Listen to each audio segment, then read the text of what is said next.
bright, I can feel the rays. My lungs feel tight, I could barely breathe. Sleepless nights waiting for the day.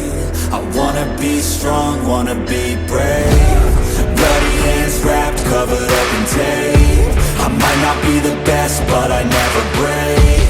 I will not surrender, I am a contender. I gotta be strong, gotta be brave. Lights so bright, I can feel the rays. My lungs feel tight, I can barely breathe. Sleepless nights waiting for the day. I wanna be strong, wanna be brave. So we're back from Lanzarote. It's been a few days since the race now, so I think we're ready to sit down and have a proper recap of how the day went. But before we get into that, I feel like I need to make a little bit of an apology for the lack of content in the couple of weeks leading up to Lanzarote. It wasn't for lack of trying, we just had a really crazy couple of weeks. So for me personally, on top of all of the training that we're doing normally, so all of those hours of training going into it, I also had a lot on with the coaching. So we had athletes racing the marathons in Ibiza and London, and we had multiple athletes starting their triathlon seasons as well with early season races. So that's a really exciting time of year, but it always increases my workload as a coach. And we also had a couple of new people start as well, which was awesome. So Ellie is also still working full time. And because we were going away for 10 days, we also had a lot of appointments to get through at the physio clinic before we went away in order to allow us those 10 days off. Yeah, we just had a crazy amount on, and the filming and editing kind of just took a back seat a little bit. It wasn't for lack of trying. I did actually film quite a lot. One episode I filmed quite a lot but didn't have enough to kind of put the whole episode together, and another one I actually filmed everything and just didn't have any time to edit it before we left. So yeah, it wasn't for lack of trying. I just had a lot less time than I normally have to put towards YouTube videos and that sort of stuff. So yeah, please do forgive me. I will give you a quick overview of how those weeks went though.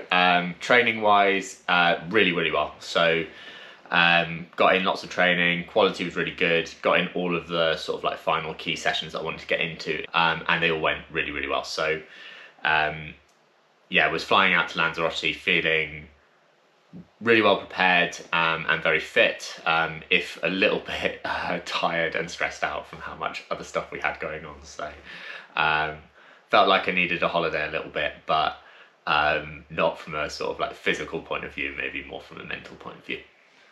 So quickly moving on to race week. We actually flew out to Lanzarote on the Friday of the week before race week. So we had 8 full days before the race, which was brilliant. Gave us a lot of time to, check out the island, see the swim course and the bike course, see where the run course was going to go as well. So yeah, we got lots of course recon done, a bit of acclimatization to the conditions out there as well, in terms of like, the heat and riding in the wind as well, which is pretty unique to Lanzarote in terms of how hard that wind can be to ride in. So yeah, it was good to get a few practice rides in there and get some time out there beforehand as well. We actually came out with a bit of a group as well. So our friend Lily came out, who's been on the channel before. She lives locally to us and is one of the people that Ellie trains with a lot. So it was really good for her to have Lily out there as well this week while we were training. And she actually has lived out on the island for a long time as well, so knew all the routes, how to get out onto the course, where all the best places to eat were, best shops to take the bike to before, and all the rest of it. So, and we also had one of our coach athletes out as well, Ed, who came out for a bit of a training camp and to do some sort of like one-on-one coaching with me and get some extra input into his triathlon training. He's a really good athlete as well, so it's really good to have him out there for some of the taper sessions and to train with Ellie. And yeah, I think he really enjoyed it and had a great time as well. So that was really good. And it was really good for me to have something else to focus on in the week as well, leading up to it. I can get a bit stressed in the lead up to the race, so having that sort of like something to focus on, coaching input to have there was actually really refreshing and really nice. So, and kept me from stressing out too much. So yeah, we flew out on that Friday and we left relatively early actually, and we landed around about lunchtime. So that first day we got ourselves over to the hotel. We were staying at the Barcelo Active Hotel in Costa de Guiz. So they've got a big 50-meter pool, which is awesome, super convenient for doing the training and doing the coaching and stuff like that as well. It's really, really well located for getting out onto the IronMan course, specifically the bits with the largest climbs and the longest and most technical descents. So we got to see them multiple times. Yeah, there's loads of places as well locally to sort of run along the coastal path. So we had loads of really good runs around coastal paths, and you can get out inland as well and go up the volcanoes and stuff like that. So yeah, it was a really good base to be set up out of for the week leading into the race. So yeah, we got set up there and then got the bikes built and went out for a ride in the afternoon. Couple of mechanical issues with the bikes coming out of the boxes. I think no one packed a big pump, so we were operating with the hand pumps. So we struggled to get much air into the tyres on all of the bikes. But we eventually got out and got out for just a nice, easy, about an hour ride. So then day 2, we got up early because we'd actually booked a open water swimming race that was on the course, that was on the same course as the Ironman race. So myself, Ellie and Ed all did a race that day. Ellie and Ed did a 1.9 kilometre swim and I did a sort of full Ironman length 3.8 kilometre swim. So that was really good. I was mostly doing that as an opportunity to do some open water swimming and get in the wetsuit, because coming from the UK over winter, I hadn't had much opportunity to do that, and I am notoriously bad for not swimming very well in open water the first time I do it of the year. Especially if it's in sort of the heat of a race. I forget to do simple things like sight, or I think the other thing I struggle with a little bit with the wetsuit when I haven't done a lot of it is keeping a nice high stroke rate. So I think just the restriction on the shoulders in the suit sort of slows that stroke rate down a bit. Those were the kind of things that I was focusing on. I wasn't trying to go super duper quick. I was more focusing on, yeah, those technical elements of getting out a good open water swim. But managed to do the 3.8 kilometres in 56:21, which I was really happy with as a speed. So yeah, performance on that was really, really good and really encouraging for the next weekend. Day 3, so the Sunday, we decided to go out for a long ride and take in some of the harder bits of the Ironman course. So we got in the 2 biggest climbs and the most technical and longest descents as well into that ride. As well as some other bits of the course, and that was really good. It was far enough out from the race that sort of I could put some effort into the climbs as well and have a really good idea of how hard I could or couldn't push up the hills, and yeah, where the corners that you needed to slow down for were, and where the ones that you could sort of stay in the bars or push a little bit more speed through would be. So yeah, it was really good to get out and familiarise myself a little bit more with especially those most difficult parts of the course, because I think those are the bits that you really want to focus on whenever you're doing any sort of course recon in the lead up to a race. So after that, we were into the race week proper.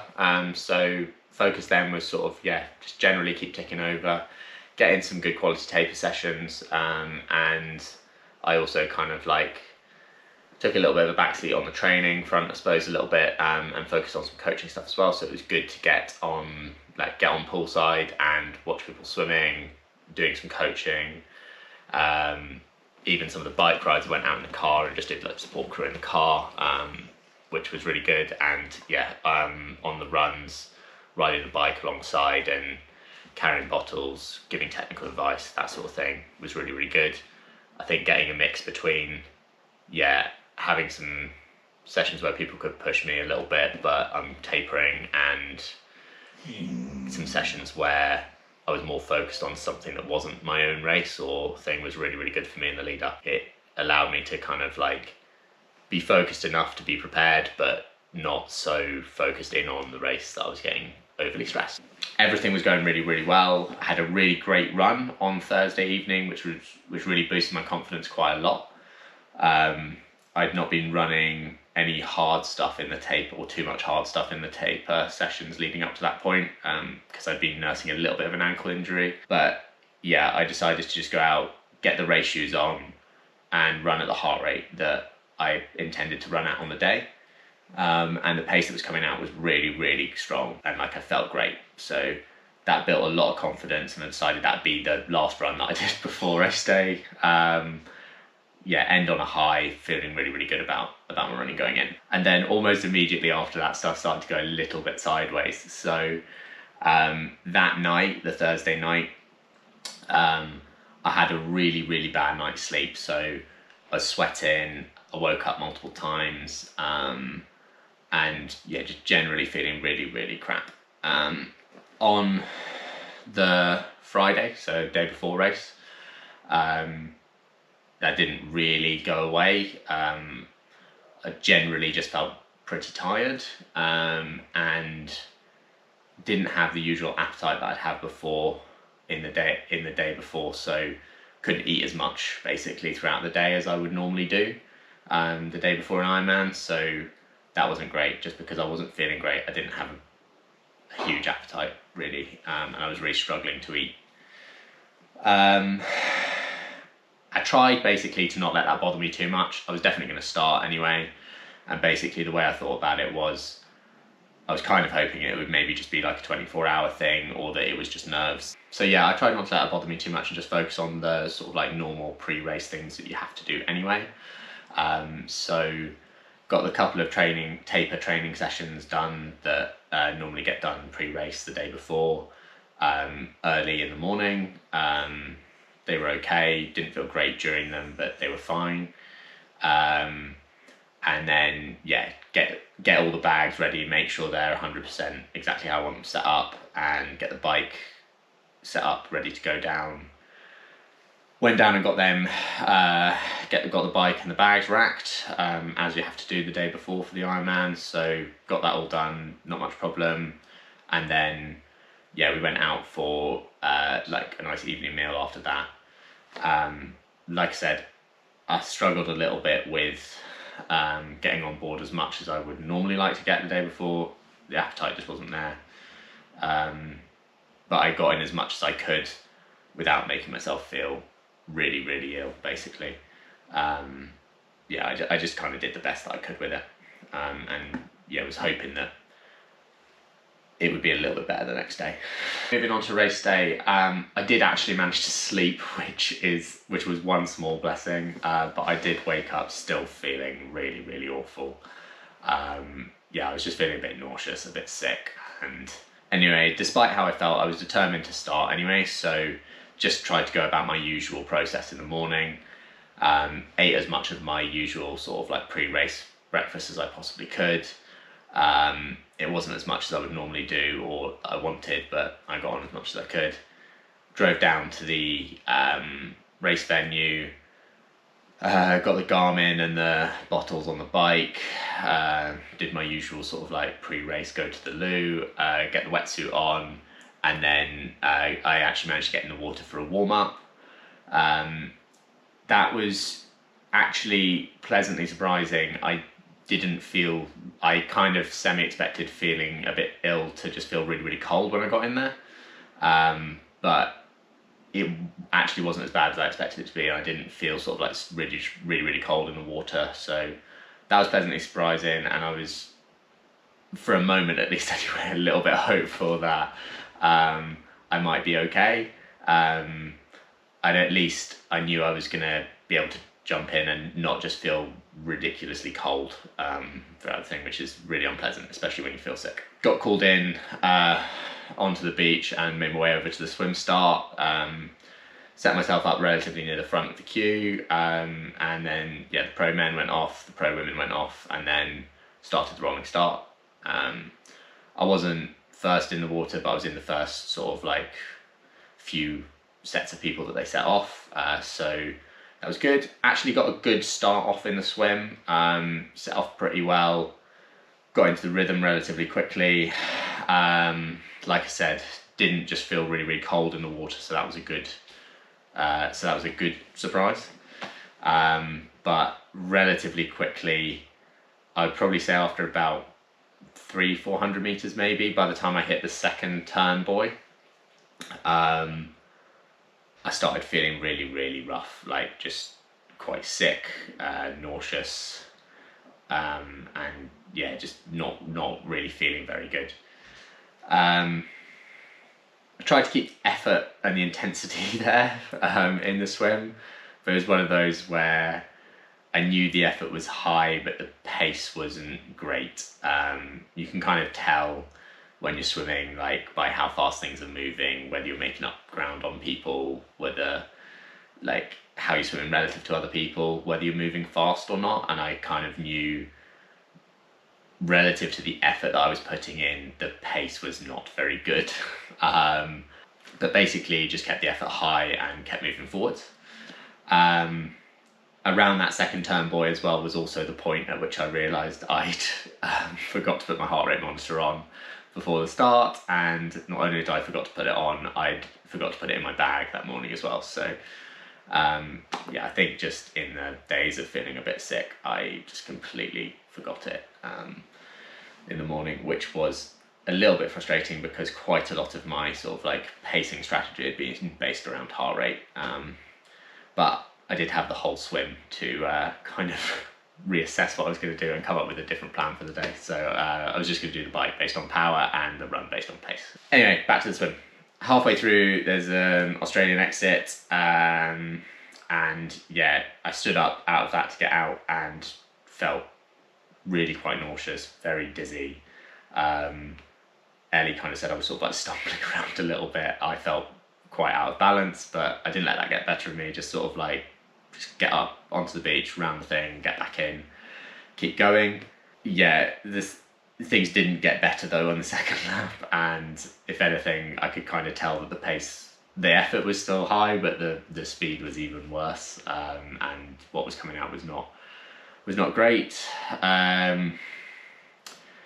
And I ended up coming out, I think, about 8 minutes slower than I'd done it the week before. So, and to be honest, I feel like I probably put in more effort on the day on the Ironman than I did the week before. So yeah, I was definitely not feeling good in the water, and it was definitely making me slower. So yeah, the swim was a bit of a battle, and coming into T1, you know, there's a lot of the day still out in front of you, ahead of you, and it does come into your mind whether this is a good idea or not. But we put way too much into this race in terms of time and effort, and things have gone into it to even consider like not finishing. So I just kind of like put all that to the back of my mind, just decided I'm going to go out and I'm going to like ride my bike and get around and do the best that I can. I'd also kind of remembered the experience I'd had at the Outlaw last year, that basically when I'd been feeling that rubbish in the day and been feeling sick, that when I actually took the time to stop at the Portaloo and empty myself, that I started feeling a lot better. So I kind of like built that into my T1 plan. So focused on getting the wetsuit off as quickly as I could and getting the helmet on and set up for the bike as quickly as I could, so that I could grab my bike, and I knew that there was some Portaloos on the way out of transition, so I could hit them very, very efficiently and quickly at the end of my transition one. So I went in there, I was sick, and I decided to take the opportunity of being stopped and being in the Portaloo to like go to the toilet as well. So just completely empty myself of saying have a proper reset and go again. That did genuinely really help. So I started the bike feeling a lot better than I had felt in the swim, and was definitely like a good decision to make. It didn't cost me that much in terms of time. I think maybe like 3 or 4 minutes max that cost me in transition one, but the difference in how I felt would definitely have equated to that was definitely a worthwhile stop. So onto the bike, and like I said, after that Portaloo stop I was feeling a lot better, and the bike was actually the section of the day where I felt like I could manage that feeling, that sickness and that feeling a bit ill the best. The only area where I really had an issue with it was when I was in the aero position, holding the aero position and pushing hard or trying to eat while in that position. I was getting stomach cramps. So my stomach was cramping up if I was pushing too hard, or if I was trying to eat while sort of like crunched up in the aero position.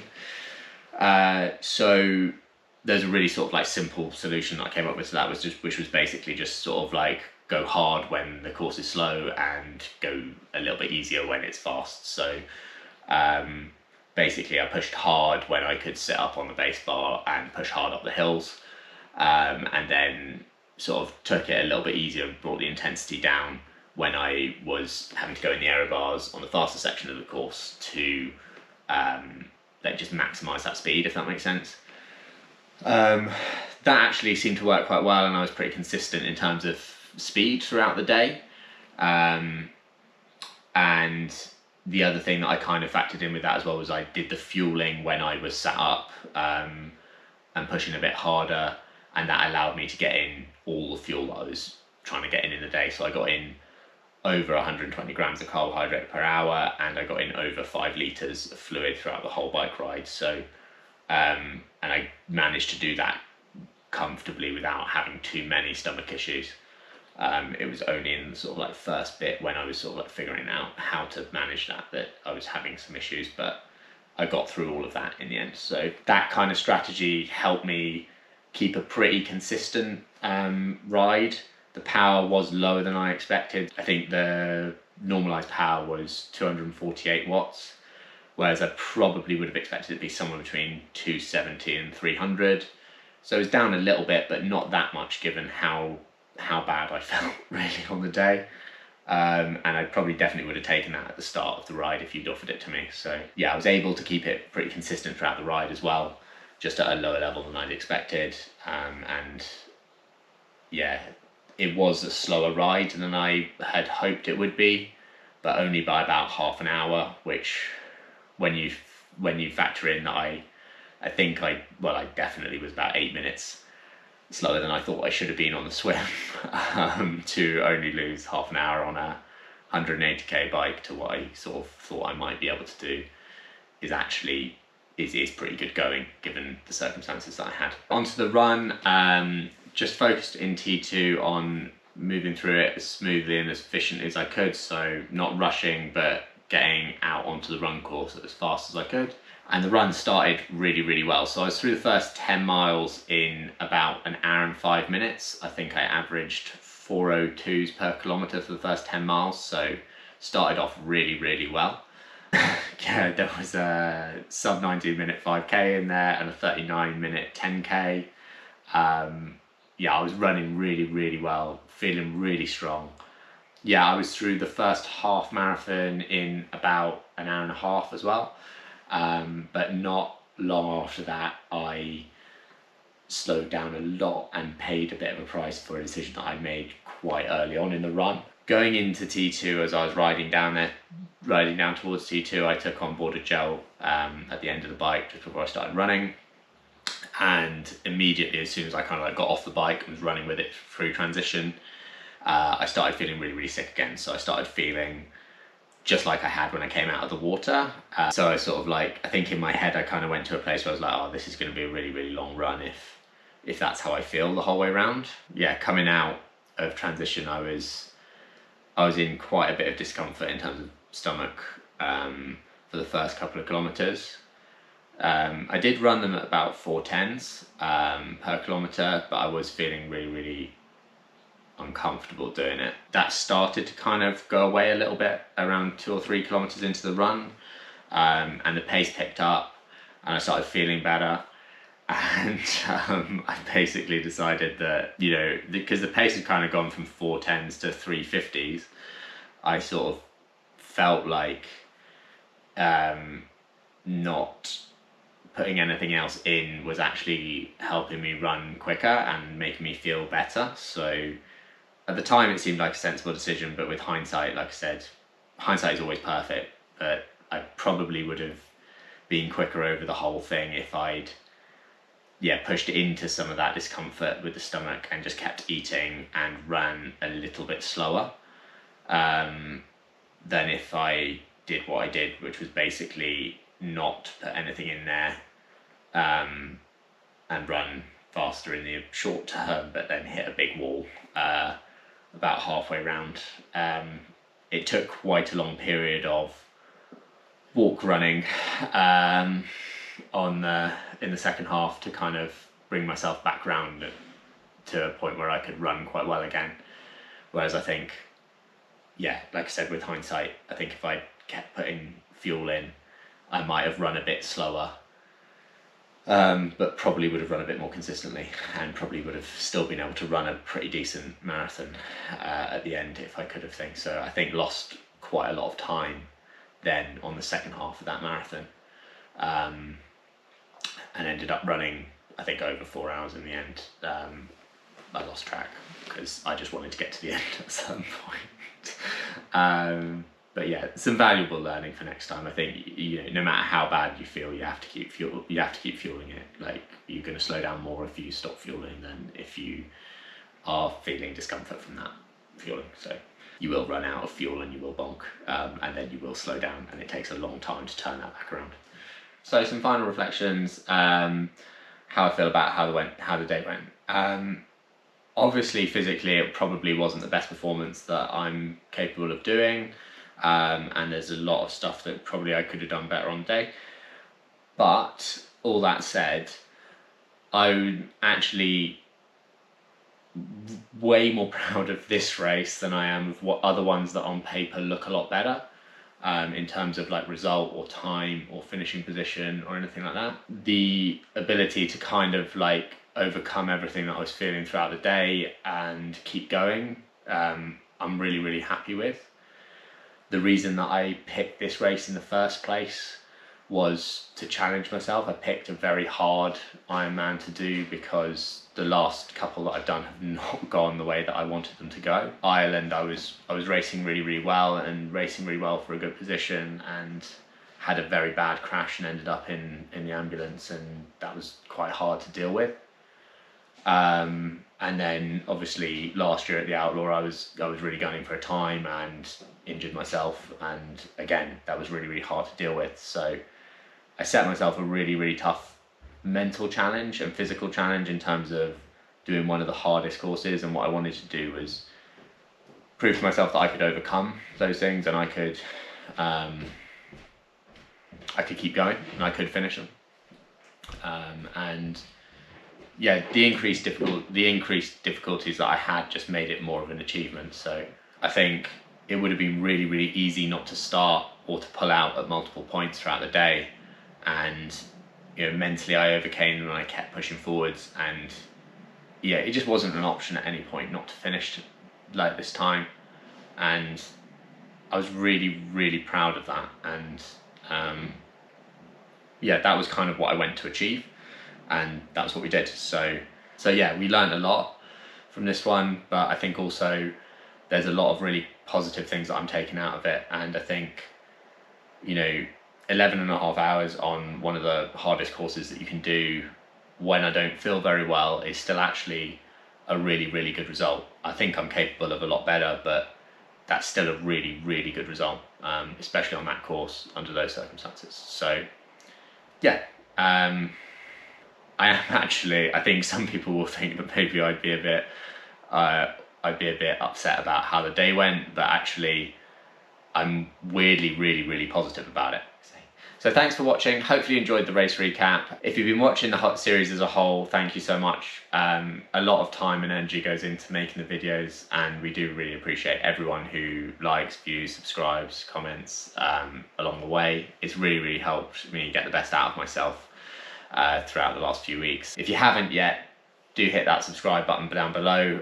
We've got loads more exciting stuff coming up this year, both myself and Ellie racing in loads of different places, and I think only upwards from here. So hopefully you've enjoyed not only this video, but the series as a whole, and we'll see you on the next one soon.